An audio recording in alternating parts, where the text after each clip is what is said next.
Bəs bu uşaqlar ki, mənim yanıma pənah gətiriblər. O uşaqlar gəliblər bura. Onlar ora gəlməyi mənim üçün böyük fərəhdir. Torpaqlarımız alınarkən, yəni artıq biz o işğal olmuş torpaqlarımıza qayıdan anda siz Ağdam torpağına necə qədəm qoymaq istərdiniz?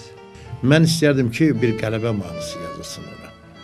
Onunla da bərabər vaxtilə Üzeyir Hacıbəyovun heykəli Şuşada qurulanda bütün sənət adamlarına bərabər bülbüllər də oradaydı. İndi şəkillərə baxırıq, xatırlayır o günləri.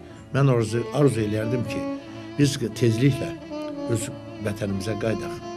Həmən o Şuşada Cıdır düzündə Qarabağ bülbülləri Qarabaş kəsərini oxusun.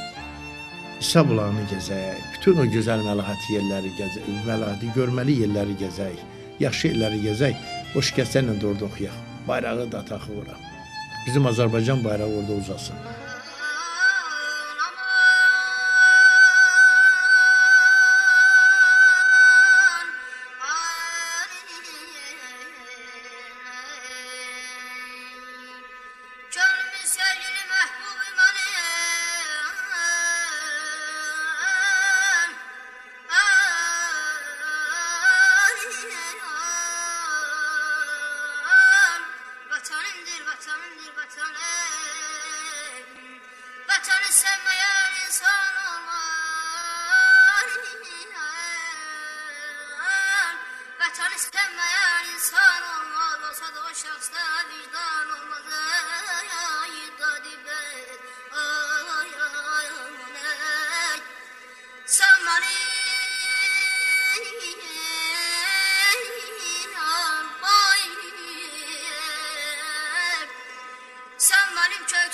Çarpan ürəksən, mən sənin köksündə kiçik bir zərrə.